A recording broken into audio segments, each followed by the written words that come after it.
Here we are, episode number 2 of What Inspires You. And Yeah. so we're continuing the conversation, Paul and Brandon, chatting about the things on our minds that we find inspiring. So, Paul, what did you find inspiring recently? All right, I get to go first again, I guess. Oh, yeah, I got to go first because I asked you. Okay, that's fair. Gives you more time. What I've found inspiring is yet another abstract thought about this is going to be my theme, some abstract thought about a quality that, and how it plays out in life, I suppose. So for me, what has been inspiring me and making my gears turn is attention. And so, again, it's pretty nuanced and there's a lot of avenues to dive down, but just kind of where you put your attention, like what putting your attention on something means, and like what kind of are the results when you do that in your life. And so, because for me, it's been, I don't know, just when I think about relationships or work, or it applies to so many areas in life, really. But when you start putting your attention on something without being distracted, and you start to give it just the attention, not even putting in the work yet necessarily, you start to see things like change and evolve. And it's kind of a very abstract process. It's like, why does that happen? You know, like what's the mechanism causing change, or like why did things change just by giving them attention, I guess. Do you have any initial maybe guesses at that, or what you would think? Well, I mean, I'm curious just to define attention a little bit more. Like, are you just thinking like your mental attention, or like your senses, like you touch, you feel? I mean, what's going through your mind in terms of what attention is exactly? Totally, yeah. I like it keeping it abstract at first so people can read into it and put their own spin on it, but I can define it a little bit more. I think it would be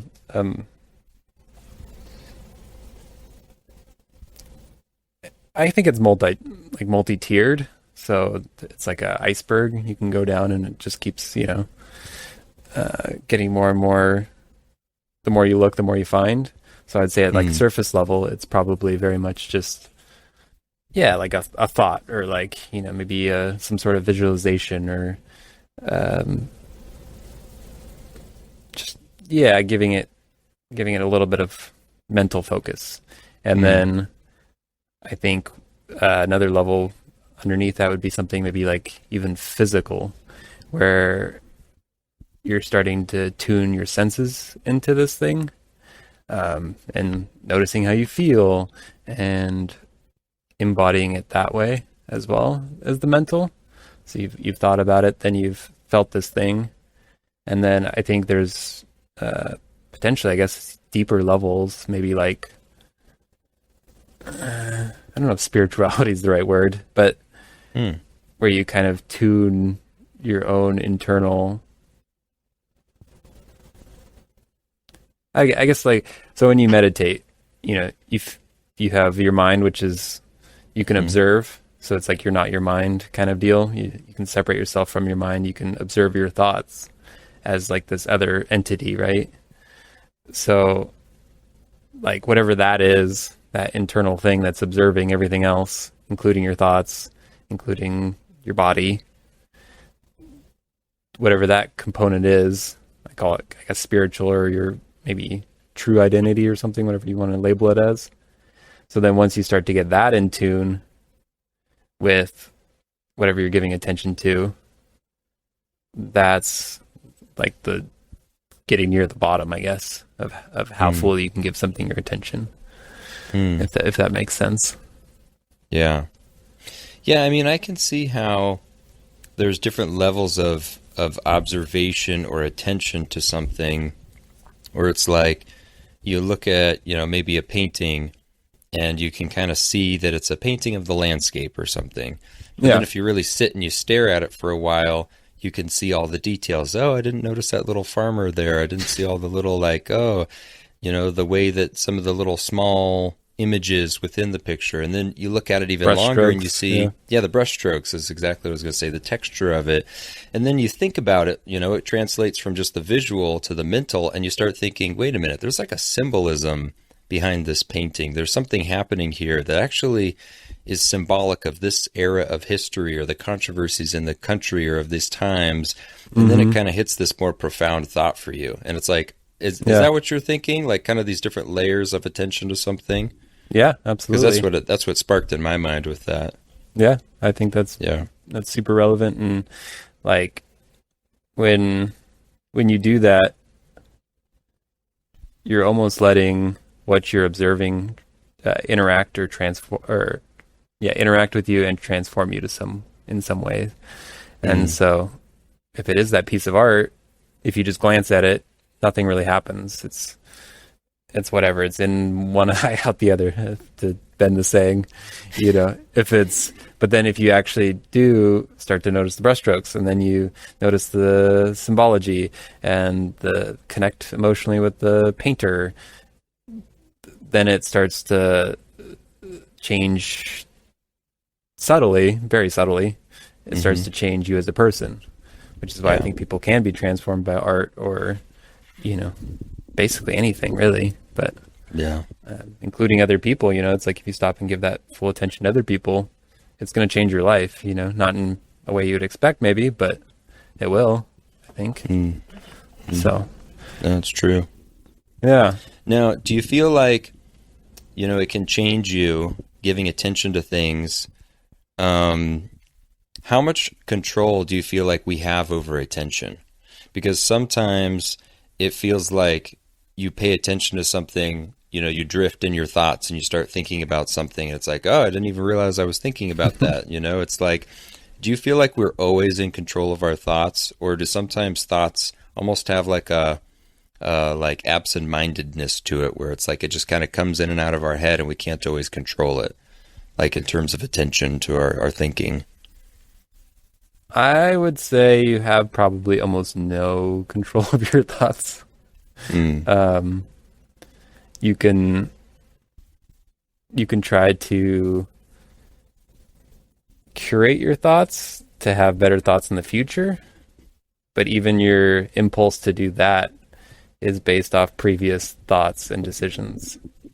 So, you can make the decision in the moment, but that's in a way I don't see that as ever having, like, all your other thoughts led you to have that one, in a way. All right, so I'm thinking of the movie Memento, where it's like he writes himself a message, and that leads you all the way to the very end, where it's like, oh, he does this certain action because he couldn't remember things, and he kind of tricked himself into doing something because he didn't have the memory. Is that kind of what you're thinking? Yeah, actually, that's a perfect example. Yeah, he's making, conscious, or what looks like conscious, choices at every turn, and he's acting out of his own volition at every turn, it looks like, throughout the movie, until the end, where it's like, no, he was actually kind of being played by himself in this case, and he was being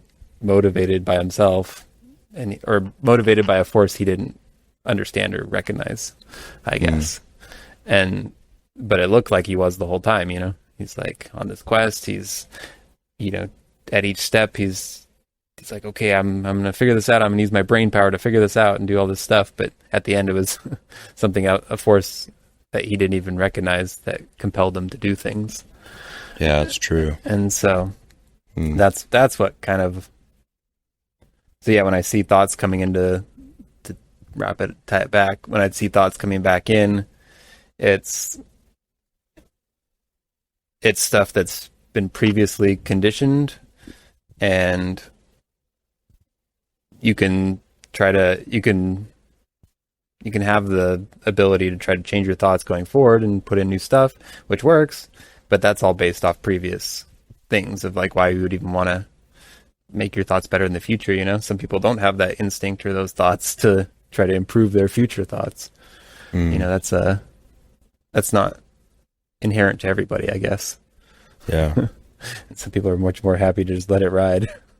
Yeah. So, I mean, how do you feel like it almost, because if you think about that, how there's sort of this ripple effect of our thought life that leads us to sort of the cultivation of where our thoughts currently are today, mhm. then it kind of begs the question, it's like, where did it all begin? Like from the moment of birth? And was it thoughts that developed just purely from environment? Or was there anything like at early stages that you think we almost were curating when we were young? Or do you feel like we hadn't developed the skill of curating? It was just purely our environment that developed our original basis of our thought life that led us to where we are today. And I'm getting two bonus inspiring topics, because this is my other Yeah? favorite one that always Oh, yeah? inspires me. But so I think there is. So yeah, I do think, because like you mentioned, when you're a kid, you can't really create your thoughts, right? You're just kind of in the moment. The environment's acting on you. Like kids just aren't very self-aware, you know? Yeah. Yeah, you're going to do Yeah. what you know, what people tell you. You'll believe that, You're Yeah. kind of naive a little bit, a lot of it. Yeah. And so you just, you kind of just, whatever the people around you are telling you, you believe. Whatever inputs you're getting, you're reacting to. You can't really like break cycles. You can't. That's why kids, unfortunately, are like such sufferers of abuse, because they can't It's break the true. cycle. They don't know any better. And so, so yeah, I think they are a product of their environment in a lot of ways. Yeah. And I mean, I think that's evidenced by just how many people are in, therapy for childhood trauma. It's pretty common. And, they're still trying to work through things that they couldn't work through when they were a kid. Yeah. So I think in that way you're impacted. But I guess the good news is, I think what comes, or the way you get new ideas, is actually a spiritual process. And actually, like when God says like renewing the mind, like that's honestly what I think spiritual, or what introduces new ideas into the world, is a spiritual pattern, and like through God. It's not Yeah. actually a human pattern, or like a human thing. Like I'm gonna introduce new stuff into the world. Like that's the spiritual channel, and what God does is introduce new information and new life into the world. And information and life could be swapped out in this. They could be synonymous in this instance, but breathing new, basically, information into creation, always, and renewing. And that's the renewal process, is giving people new mind and new thoughts, basically.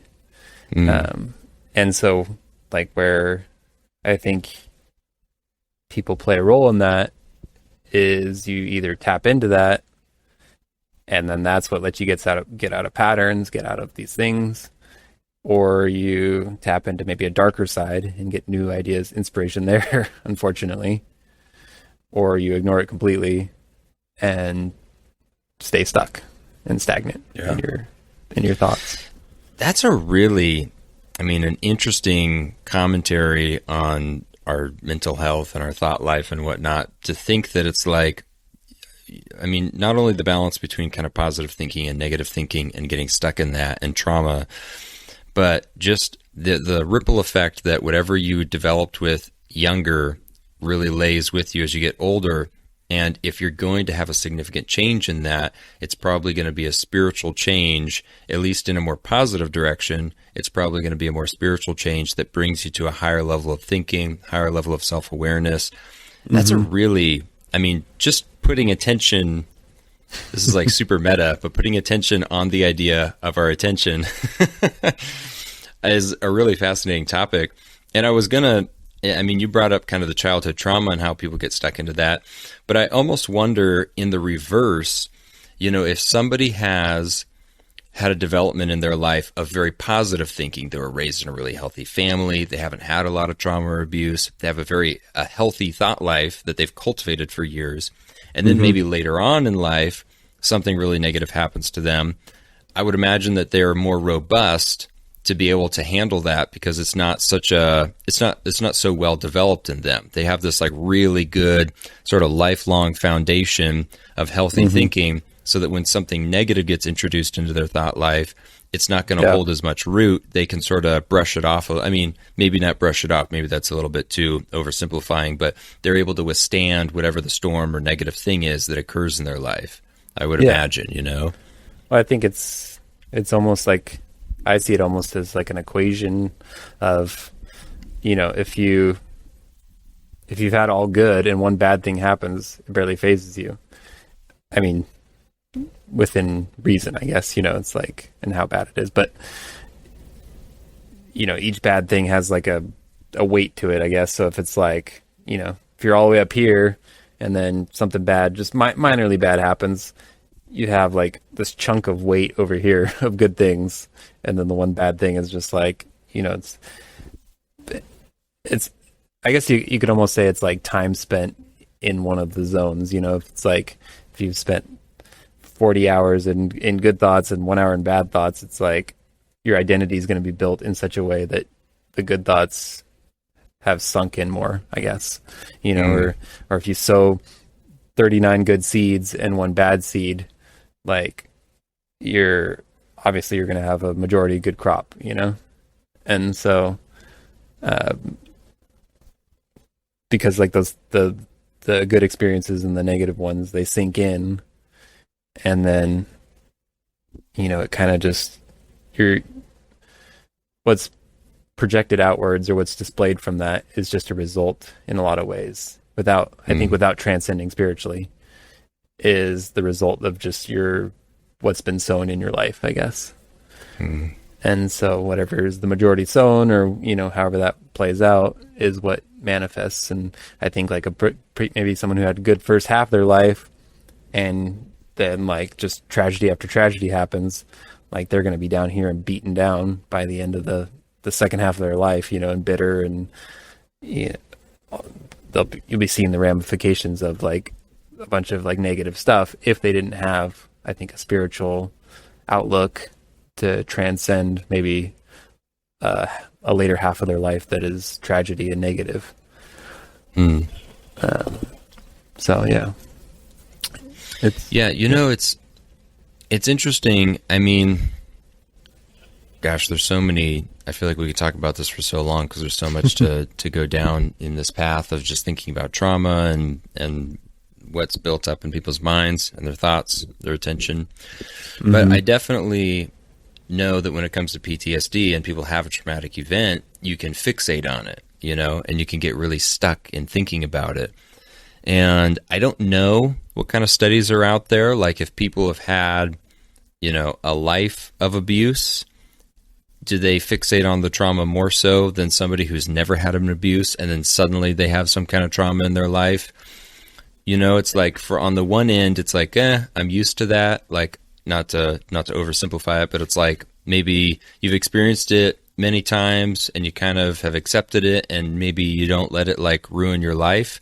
Versus if you've like had a happy, normal life and then suddenly you had this horrible trauma, now it's like really scarred you and stuck with you. It's the only thing you can think of. Or if you've had a healthy thought life up until that trauma, you know, it's like, I wonder what the rates of, you know, like we're theorizing about it right now. Theoretically, I think that it would make sense that if somebody's had a healthy thought life up until a trauma, then they wouldn't let that trauma kind of overwhelm them. But I wonder, if there was like studies out there on things like that. I mean, like first time trauma in like adult life, what's the negative effects long term? I would be curious on that. That would be interesting. I think there's a lot. I also think. Go ahead. Oh, go ahead. I was going to change the subject a little bit, so keep. I had going. one just thought on that. I think it's really hard to say, because I think there's so much masking in people's lives. That's true. So when you see someone who has all that trauma and they're like, it's just one more thing, you know, like that's just because they built up a wall and like a, you know, kind of a hardness, which I don't think is like necessarily a healthy way to live. Like it's definitely adaptive and it's protective, but it's not the way that you're going to find true peace because you're going to be shutting yourself off from many other good things in life. And maybe the one person who had their one big trauma, it might have looked all good from the outside and they're like, yeah, I got friends, I got, people, and I'm in a good place, and I got money and I got success and all this stuff, and I got family that's around me. But then, you find out that maybe they don't get the emotional connection from their family when the trauma happens, and the family, they were never like super emotionally close or open with those people, or their friends were more interested in just because it was easy and fun, so it looked good on the outside and it wasn't that big of a deal to have those friends. But then when the trauma happened, right? How do you even quantify that kind of stuff? Like it'd never come up on a study. Yeah. So it looks like, oh yeah, they've had a healthy life, they did the normal thing, but they could be missing out on so many different deep aspects of what would help you cope with the trauma, I guess. Like if you didn't have complete emotional openness with your family, that would be a big blow to not be able to share your trauma with them and heal from it. So yeah, I think it's pretty nuanced in that regard. I want to hear your subject change though. Well, okay, so still on the idea of attention, but I'm just thinking, we were talking about trauma and sort of the foundation of a mindset and a thought life and how trauma can influence that. But I'm also thinking about more changes that people might make, maybe not related to trauma, but something like if somebody changes their, political affiliations way later in life. Oh, or no, something. Don't do that. You can get disowned. Or I'm actually thinking more about like World War II with the Nazi Party, where it's like you have a whole country, and obviously it's not the entirety of the country, but a large part of the country that gets fixated. They pour their attention into one ideology, right? This one idea that Adolf Hitler sort of proposed and other people proposed to the whole country and created this Nazi Party. And, I'm going to butcher the quote. I can't remember who said it, but it's, there's two quotes about truth that I know United States presidents have made. I think one of them's like, you can fool some of the people some of the time, but not all the people all the time. And then there's some other quote that's like, if you tell people a lie enough times, they'll believe it. I can't remember what it is, but I just think about how if somebody fixates their attention on something, how they can sort of deceive themselves. It's like if somebody tells themselves a lie enough times and they focus on something that's not true, the fake, they'll almost deceive themselves into thinking that that's the real thing, Yeah. And I think about I think it's in the FBI who they study dollar bills, and they only ever study the real dollar bills because they only want to know what like the true dollar bill is. They want to be experts on that kind of stuff. And I just think about how in our thought life, there's a lot of times where we'll think things about ourselves, and sometimes we'll tell ourselves lies, or we'll misrepresent situations, and I think in Nazi Germany, I feel like they were misrepresenting the relationship of different ethnic groups within the country, and maybe, they were demifying or, what am I saying the right word? They were vilifying. There you go. Vilifying the Jewish part, Jewish population and maybe other populations as well. And they were upholding the Aryan race and all these things. And they were kind of misrepresenting people groups and whatnot, and then creating horrible actions based off of that. But I think about myself as a person, it's like, gosh, are there, well, not that I vilify Jews, but do I ever... No, I was just saying as an Aryan. Yeah, I know, as a blonde Caucasian male. But it's like, just in my own identity, do I ever look at myself and have interactions with people and misrepresent the interaction and think, oh gosh, that person hates me, I'm such a loser. I tell myself a lie about a situation, about my identity, whatever it is, and then if I pour my attention onto that, I'm curating my attention to create this really negative, thought process. Yeah. And so I guess what I'm thinking about here is how much of our attention is honest. Yeah. It's like how much of our attention is like we're paying attention to the real thing versus the fake thing. And I don't know if you have any thoughts on that. Yeah, I do. Because like it's interesting. I think there's a amount of. I guess I'll lead off with this question. Do you think attention is something that can be biased? Yeah, I think it can be biased. Yeah. Interesting. Because I think there might be two ways to look at attention. One is that it could never be biased because it's not a giving, or it's not a, I don't know if giving's the right word, but like it's not something you project out into the world. It's something that like it's a form of receiving, I guess. Where okay. You know, yeah, you're not projecting anything into the world. You're like simply taking it in. That's true. Yeah. And so I get what you're saying though. Like you're adding to, like you're taking something in and then like doing a process on it or something, and almost like transforming the raw attention into something that fits your narrative or your thoughts, I guess. Does that kind of make sense? Actually, you know what?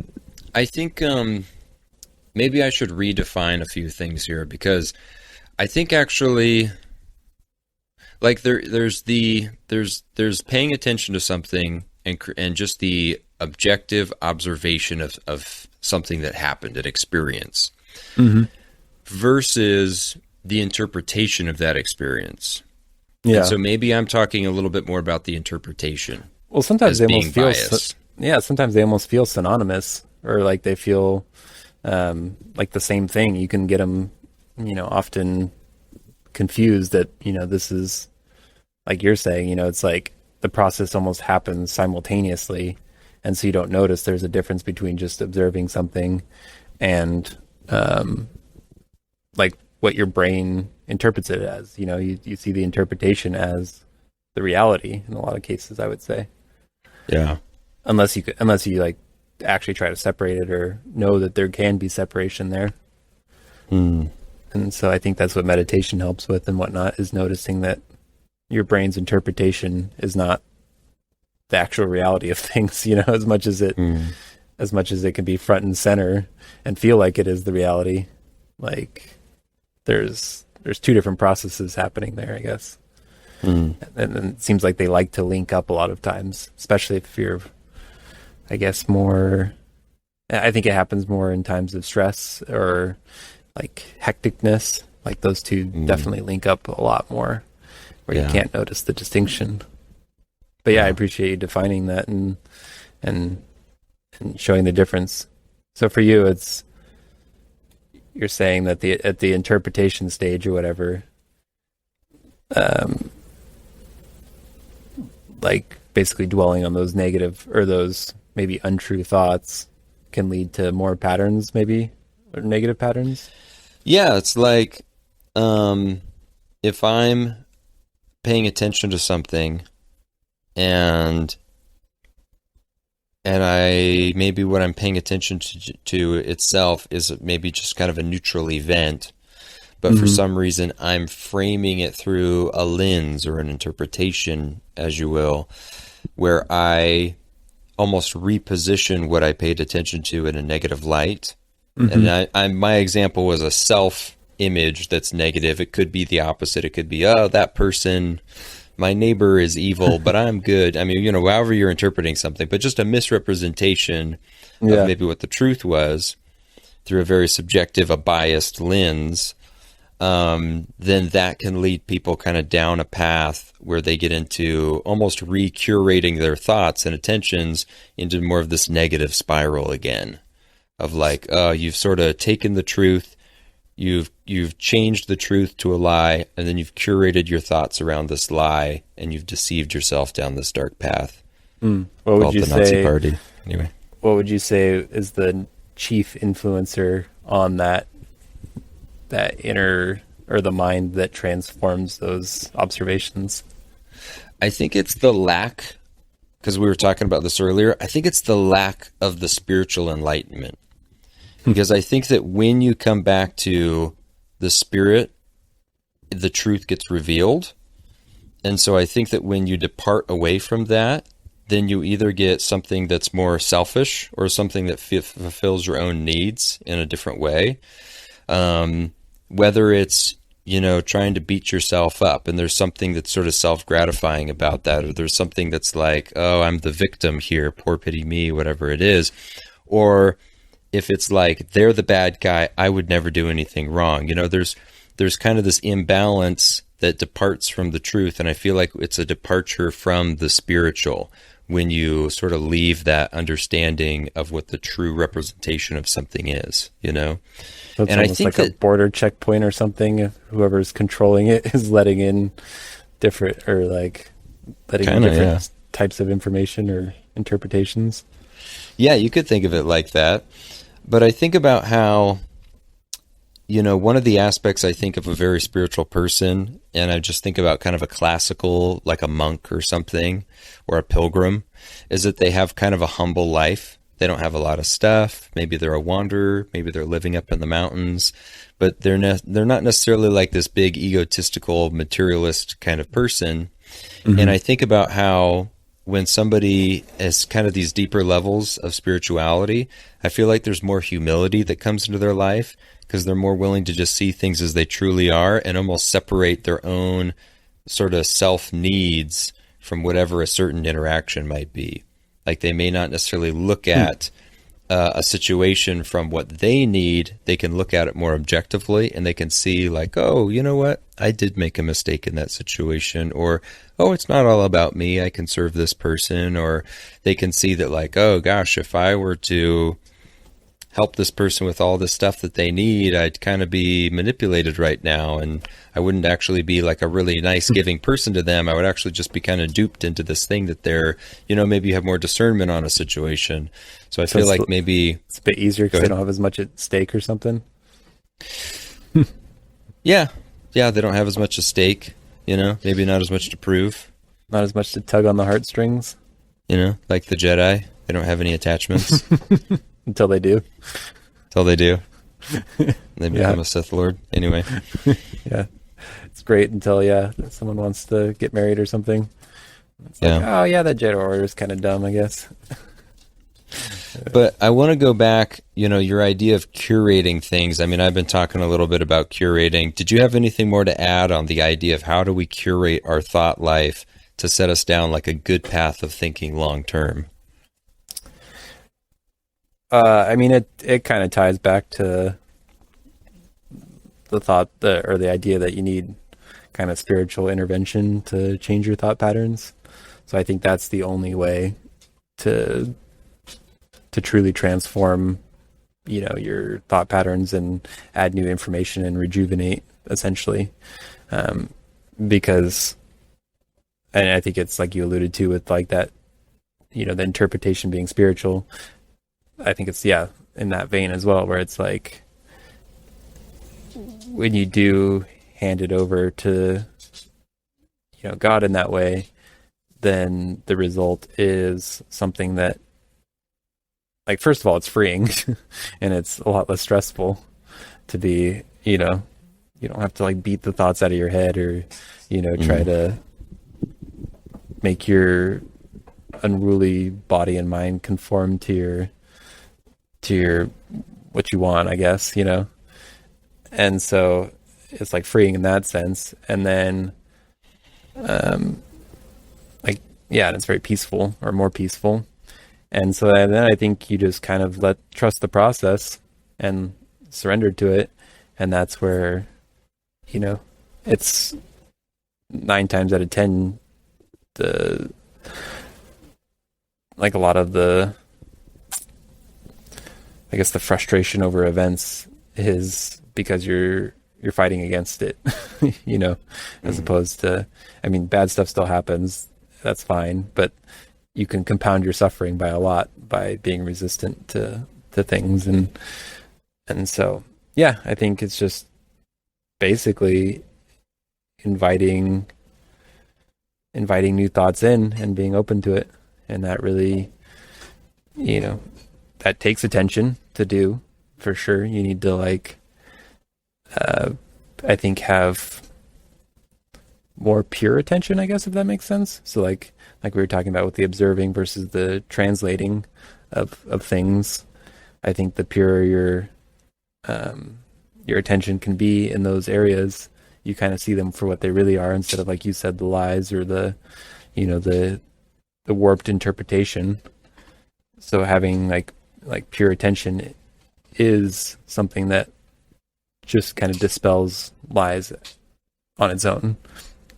And so I think as you can do that, then and not having to strive for it, just noticing, like, that's where a lot of these like untrue things get dispelled, new ideas come in. So it's almost like an emptying of yourself in a lot of ways, and allowing transformation to happen. And I think that's accomplished through pure attention, I guess, in a lot of ways. And so that's probably as much as I can wrap it up and put a nice little bow on it. Yeah. Yeah. And I definitely want to. Now we got to find out what inspires Brandon Cope this week. Yeah. So pay attention, because now I feel like there's a whole depth to that phrase of like, pay attention. It could be. I mean, a lot of those things that stick around and become, little phrases or, overused things have their root in pretty profound things, because you won't, like, people don't realize, that have deep meaning, because people don't really reuse stuff that doesn't have meaning. It's kind of an interesting word language thing. Well, if we were just to break it down for a second before I get into my other thing, you think about it, it's attention, what we were talking about, but the key word there is you pay. It's like you're paying with a currency, like, pay me money, pay me attention, So it's almost like you're giving a valuable resource to somebody. And what is that resource? Time, money, it's energy. I'm paying attention to something. It's like the energy and time of my mind space. Yeah, Facebook wants it. Somebody else, must be valuable. If Facebook wants it, yeah, that's right. That's right. Yeah. If the social media giants want my attention, it must be valuable. Yeah. Which is pretty insidious that, like, they could charge you $5 or whatever to use their service, but they're okay with just your intention, like, which shows just how valuable it is, like, even more so than your money, that they want from you. That's true. Yeah. Well, anyway, let's see. So attention, that's a good one. I wanted to talk about surrender. I wanted to talk about the idea of letting go. There we go. You actually kind of segued into that. I know, man. Letting go. Here it is. I think surrender has been inspiring me recently, because there's so much stuff that it's easy to just obsess over this thing and to want it. And to be like, I want money, health, bigger house, whatever the thing is, Yeah. But I think that when you walk in that path of obsessing over something or really wanting something, it goes down a path of being unhealthy, and it can create a lot of, like, greed in your heart, or envy or covetousness, and you want this thing, and it makes you unhappy until you get it. And then you get it, and suddenly it's like, I'm not happy with it anymore. I want the next thing, And I feel like when you can walk in surrender and let go of stuff and be like, I don't need to have this thing, then I feel like you get content. And contentment is where I think that you truly find a lot more happiness in life, a lot more joy. Is that being willing to not have whatever the thing is. What were you going to say? I was going to say, you're already reminding me of your pilgrim or monk analogy, Pilgrim or the monk lifestyle, yeah. It's like you gave that up, and it's like, oh yeah, your needs aren't as much, your attachments aren't as much. Like, it becomes a lot easier. Yeah. Try being the millionaire and living that pious life. That's the true spiritual guru. It's somebody who could be tied down with 1 million attachments and still be spiritual. Those are the real make it really hard. Yeah, it's like lifting extra weight at the gym. All right, sorry, carry on. Oh, I was just going to say, it doesn't always have to be material possessions, though. It could be surrendering, like, a situation. And I think that's one of the hard ones, is it's like, what about letting go of, your need to like be in control of something, or letting go of like your pride. Oh, I need to be acknowledged for something. Like there's a lot of things I do in life where I think in my head, oh gosh, like I'm doing this thing right now. I'm doing it for somebody else or for work, or I did such a good job, and man, everybody should like think I'm such a great guy for what I'm doing. And it's like, okay, wait a minute. Can I surrender that? Can I let go of this need to like be praised, acknowledged for whatever the thing is in my life? And if I don't get gratitude for that thing, can I be happy just with my own job well done, and I don't need recognition from another person? Like there's that kind of surrender too, I think. And I actually think that's a really hard one. Yeah. But in your life, question for you, do you feel like there's ever been times where you've had some level of surrender? Maybe it was stuff or a situation or a mindset or something like that. You just decided, I just got to let go. Not going to hold on to this thing anymore. And maybe it worked out for you in a positive way. Yeah, I would say a million things. It's a whole treasure trove there. I think as you get older too, you realize it just happens more and more, as like time is getting shorter in your life, as whatever, like you can't be a pro basketball player anymore, once you're 30 and haven't practiced a day in your life, So it's like, I mean, that's obviously an unrealistic one, and maybe you never want to do that anyway, but it's something you can't do, like, so you have to keep surrendering maybe all these different avenues or dreams you had. I think for me, a big one would be like creativity, I guess, in creative endeavors.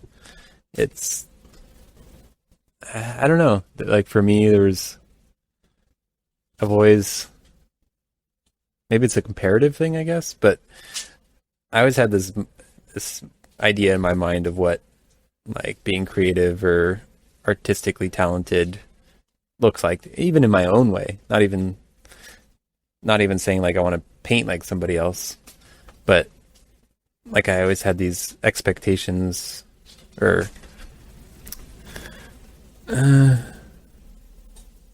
so I guess like I would have the standard in my mind, right, of what I wanted to achieve or what I wanted to accomplish creatively, and then I would try to do it and not really get there. And it's like, that's kind of disappointing. That's kind of, you feel like you're letting yourself down, or maybe I didn't practice enough or whatever, or my style isn't the way it is in my head or something, But then, so that's been like a lifelong journey of being disappointed by that and never living up to what's in my head or what I want to create. And so I think for me, like the surrender helps in the area of when you actually do surrender in that area and like be like, well, I just can create what I can create, like it's going to turn out this way. It's not the style I want necessarily or what's in my head, but I have this drive and this fills it, in a way, and I'm just going to accept that. And I think so that's led to really, I think, healthy art behaviors or creative behaviors where, I don't get burned out as fast, from creating or making stuff. It's actually energizing a lot of the time. And it's like, well, like, and it's actually even led to things where I wouldn't have even expected it, where you actually get like surprised, which is like a cool thing, because it's like, if you're going to do exactly what is in your head, there's no room for anything else, it's like, it's very rigid. But if you like kind of take those parameters off, you actually surprise yourself, and it's like, it's an enjoyable thing, and it's kind of weird, it's like you can start to be with yourself in the process and be like, how did I even think of that? Like that was a weird surprise that the fact that you can surprise yourself is funny in my mind. So yeah, it is kind of a funny thing. Yeah. So it's led to good things. Yeah. Thank you for the question. You brought up some heavy topics there. The idea of surrendering your expectations for yourself. That's, like who you think you're going to be in life or what you think you're going to accomplish. Yeah. That's like Oof. what's ingrained from you as a kid, where it's like your parents like, what do you want to be when you're 20? It's like those kind of questions are like directed at you from, I don't know, the earliest years and stuff. And, whether it's even like morality type stuff. Are you going to be a good kid? Or are you going to be a good boy? Like it's all these expectations that you're expected to fall under. So I don't know. For you, is there something specific that comes to mind for? Well, I want to just continue to bounce off what you're saying right there, and then I've got some other stuff I could go into. But it is true.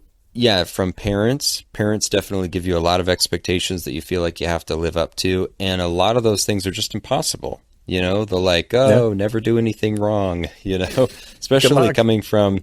Yeah, I mean, especially coming from like a homeschooled Christian upbringing where it's just like, Mm-hmm. they're like, never do anything outside of the perfect life, It's like and it's just, people act like surprised when a kid disobeys. They're like, how could yeah, you? yeah. Like, How could you eat the cookies out of the cookie jar? Didn't you yeah, know you weren't supposed to do that? Like, no, I knew, but I wanted them. yeah, Um, yeah, it is true. It's like, I think that you get expectations of who you're going to be when you're older as a child, whether mm-hmm. from parents, whether from culture, from, movies. You think that, oh, I watched all these Disney movies. The hero always does something amazing. And so you think, I'm going to do something amazing when I get older.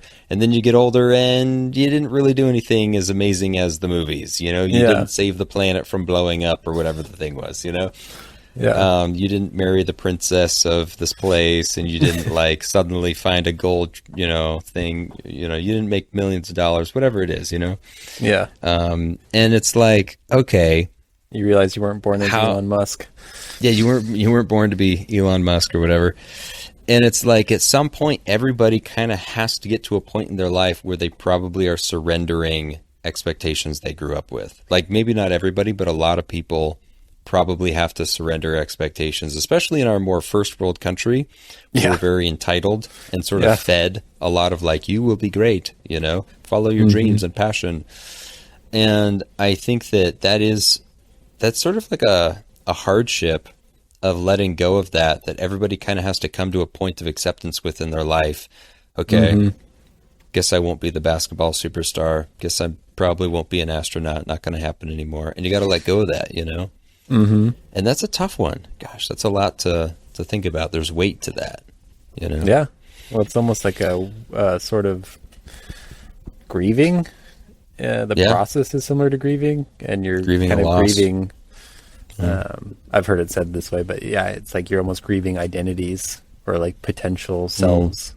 So you're kind of like grieving a person in a way, but like a fake uh, imagination of a person you could have been, or yeah, like that might have existed had you made different yeah, decisions. yeah. So Mm, it's like, yeah, there's, if that carries some of the sting of grief with it, then yeah, it's going to be traumatic. And if you don't have a healthy way of dealing with grief, then it's going to be even more traumatic. And then you're going to, become the midlife crisis guy with your, Corvette and hanging on to his 20s, because he can't let it go. So, mm. Well, that sounds like the dark spiral of surrender and, not being able to surrender things well. yeah. But I'm going to shift it here and think about the positive side of surrender. I feel like if you can, in a healthy, appropriate way, surrender either your expectations for yourself or surrender maybe other people's ideas of what you're supposed to do in something, I feel like it can potentially free you up to actually do the best you can. Yeah. Like, how people will know that everybody's watching them when they're, golfing or something, and everybody's kind of silently staring at them, and then you choke and you make a mistake under the pressure. Hmm. It's like if you can be in that place where it's like, I can just surrender this, I can just be neutral, I can just like let go of what people think or want, or I can let go of winning, or I can let go of kind of the like the outcome of this certain situation, then I feel like you allow yourself to truly focus on it. And I am going to use the golfing example, but I'm actually going to go to cooking. I feel like for me, I've made a lot of mistakes in my cooking life where in the kitchen I burn something, I don't add the right spices, it doesn't taste well, and I get kind of self-conscious about it. But I feel like when I cook for myself, I always feel like I do my best cooking when I cook for myself. And maybe that's just because there's nobody there to give me a second opinion. But I feel like I'm number one out of one. Yeah. But I feel like when I'm cooking under pressure, I can't cook without thinking about how I have to make it taste good for this other person. And I have to cook for their approval. And I can't surrender cooking for just the joy of cooking. Versus if I cook with myself, I feel like I'm able to make something because I get really excited and I'm in the kitchen. It's like, ooh, I could make something like this and I could do that. And I don't care if it tastes good. I just want to play around with it and make something fun. And then I make something and I really like it. And it's like, oh, this was great. I loved this food. But it's because I was in surrender. I just let go of it all and I didn't need to make something great. So I allowed myself to have fun and be creative with it. Does that make sense? Yeah, I think I could see where it's like you...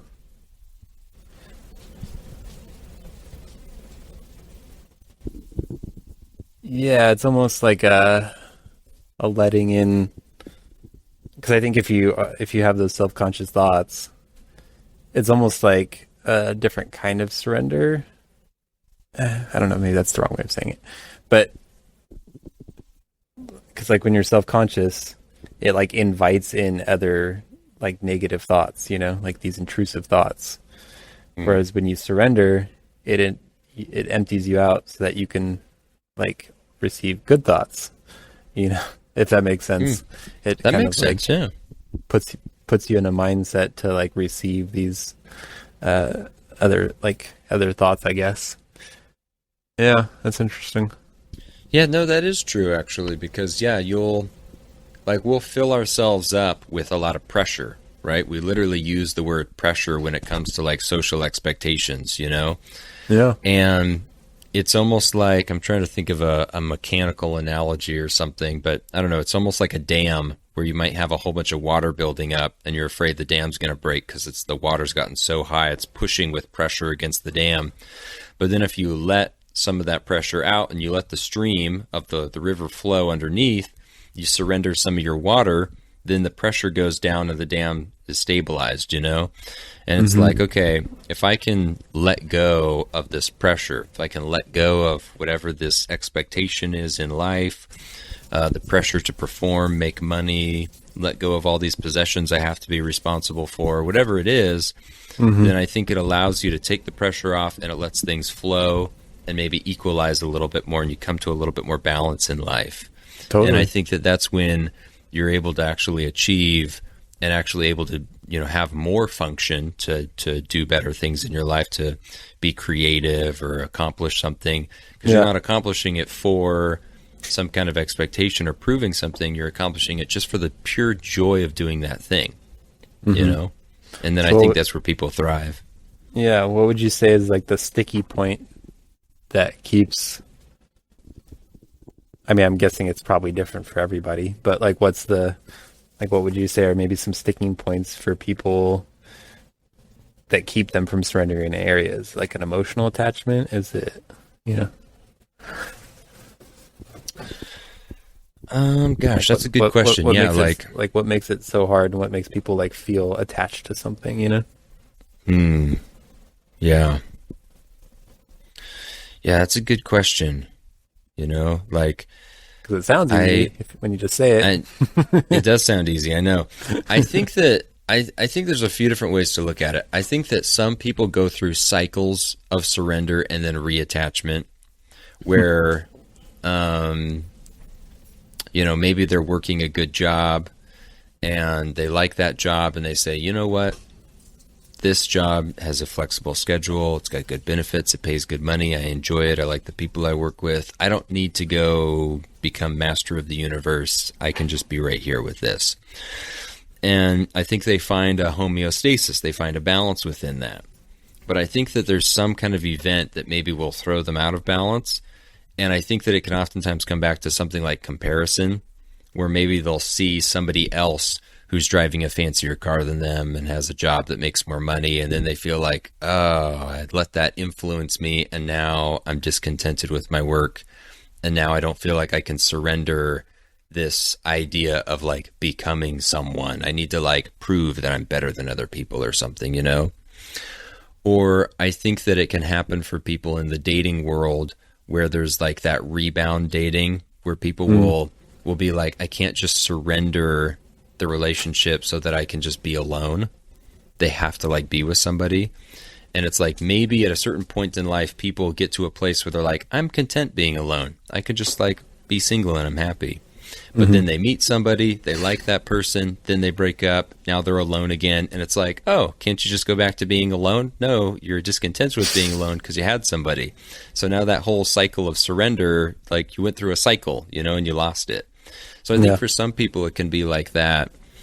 But I think that for other people, I think that sometimes they don't fully surrender. And I think that that's maybe more accurate to a lot of situations. I think a lot of people, and again, when I say a lot of people, I'm mostly talking about myself, but I'm assuming Everybody other but people me. maybe, yeah, maybe other people relate. But I think there's times where it's like we tell ourselves, oh, I don't need that. It's not realistic. I can live life without it.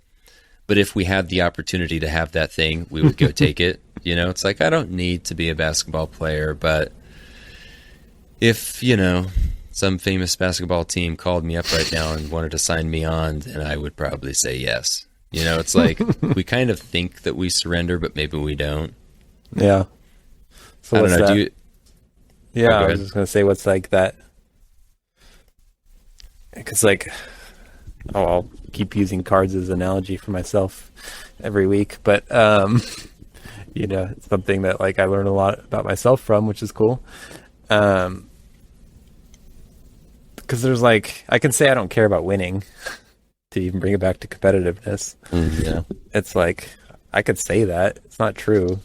Like, I'm trying to figure out like what that core thing is, you know, it's like, I mean, I'm sure it's some sort of fear maybe of like that you're not adequate, or I think maybe it probably has like root in fear, I would guess, of like what happens if you lose, you know, like what does that say about you? What is that, you know, where are your support structures going to like, you know, leave you if you're a failure or whatever, you know? And it's like, it's the most minor thing ever. You're playing a game of like cards against somebody, you know, it's like it's not a big deal, but somehow it is. And so it must trigger maybe some primal inadequacy or something in you, or I don't know. So that's probably why people will get attached, because like I'm thinking of your, you know, your description of someone with the job, you know, like the stable job, and then they see somebody else. It's like, well, the funny thing is that job could be your attachment, you know, like that stable job. It's like, you know, they're like, well, I can't rock the boat at work, you know, because if I have this stable job, you know, and if I lose that, so it's like even that could be the thing that people won't surrender, you know, or would be unwilling to surrender. And so like the levels just go down and down, and it's really, I guess, a heart issue maybe of like what you feel emotionally attached to or something, or have like a insecurity about, I guess. Yeah, that's true. Like surrendering, like it's not good to surrender everything. And Well, maybe there's a there are difference some between things. being like willing to and like having to, you know, because I don't think you should Yeah. surrender everything, but maybe you should be willing to. Like I think of Abraham, you know, in the Bible. It's like, Okay, yeah. you know, I think that's a good example of maybe sacrifice. Yeah. Yeah, I think that there is a difference between, and gosh, maybe I should define the idea of surrender and what you're surrendering a little bit more. Because, yeah, there are some things that you wouldn't want to surrender, and there are some things that you would want to surrender, and having discernment about that is really important.